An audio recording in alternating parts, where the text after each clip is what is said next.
होता है। जोधपुर का पत्थर लगावा, करोड़ों करोड़ों रुपए लगे हुए, और आखिरकार देखते हैं कि लोग भी हजारों इकट्ठे होते हैं, लेकिन आरती याद नहीं होती है। उस मंदिर का क्या करोगे? क्या संस्कृति को बचाने में सफल हो जाओगे? आज एक दुर्भाग्य की बात और निवेदन करें हम, जब कभी भी मंदिर बनता है तो लोग कहते हैं कि इस पर ईंडा कौन चढ़ाएगा, प्रतिष्ठा कौन करेगा। तब तक एक व्यक्ति और आता है, वो कहता है कि मेरी तरफ से मंदिर में एक मशीन भेंट। और मशीन कौन सी? नगाड़े वाली। ये आप लोगों को तो बहुत बढ़िया लग सकता है, लेकिन मैं भारतीय संस्कृति को भविष्य भावते हुए ये बात कह सकता हूं, ये सनातन धर्म का और हिंदुओं का सबसे बड़ा दुर्भाग्य है कि आप अपने सनातन धर्म को मंदिरों से बाहर निकाल रहे हो उस मशीन के द्वारा। मशीन जाती है, बस एक खटका गिराया और धड़ाधड़ शुरू हो जाता है। उसमें कितना नुकसान हुआ पता है?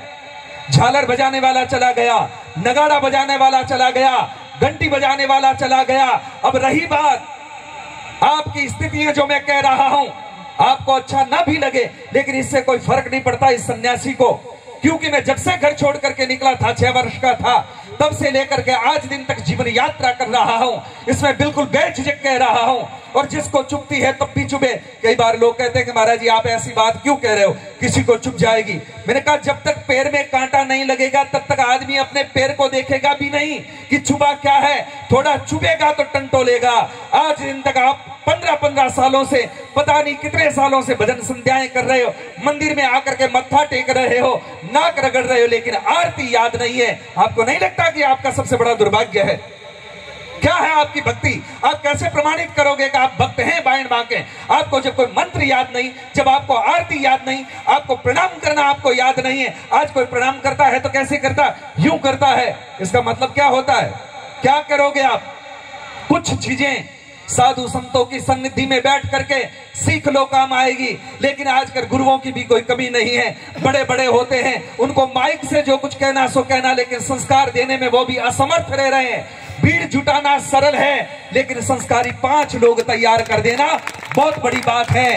महाभारत के युद्ध को देखेंगे तो एक तरफ 3 करोड़ लोग थे और एक तरफ भगवान कृष्ण मात्र 5 बच्चों को लेकर के खड़े हुए थे, और उस पूरे महाभारत के युद्ध के निर्णय को बदल करके रख दिया। ये संस्कारों की बात होती है, सनातन की बात होती है, परंपराओं की बात होती है। इसलिए निवेदन करना चाहता हूं, मंदिरों से ये जितनी भी मशीनें हैं जल्दी से जल्दी बाहर निकालो। और आजकल आरती याद नहीं होती तो क्या हुआ पता है? मेमोरी कार्ड आ गया, पेन ड्राइव लगा करके और खटका डाल देते हैं, फिर ओम जय जगदीश हरे हो जाती है, ओम शिव ओमकारा शुरू हो जाती है। आपको कोई लेना देना नहीं। और मुझे तो कभी कभी भ्रम ये भी होता है कि जब नगाड़े बजते रहते मशीन वाले, तब वो आरती घुमाता ताकि किसी को पता न चल जाए कि पुजारी को खुद को भी आता जाता नहीं है। हकीकत तो ये है, क्योंकि बस नगाड़ा बजता रहता है, वो घुमा करके पूरा कर देता, पता भी नहीं चलता कि हकीकत क्या है। लेकिन क्या कहें क्या करें समझ में नहीं आता। जितने मंदिर बन रहे हैं, जितने मठ बन रहे हैं, मुझे नहीं लगता है कि सुधार केंद्र है। मुझे लगता है कि नशे की फैक्ट्रियां खोल रहे हो। जितने भी भारतवर्ष में कहीं पर भी जाकर के देखता हूं, बड़े बड़े मंदिर होते हैं, वहां पर हर आदमी वहां बैठा क्या करता है? या तो हथेली चाटेगा या फिर गोचे चूसेगा। इससे ज्यादा हमने कुछ नहीं देखा है। ये दुर्भाग्य है सनातन धर्म का। इसलिए ये बातें आंखों से देखी हुई कह रहा हूं। आपको बुरा लगे तो सुधरने का प्रयत्न करना, ताकि सनातन धर्म अपने पैरों पे खड़ा हो सके। वरना एक समय ऐसा आ जाएगा कि इसको पूरा विकलांग कर डालोगे तुम।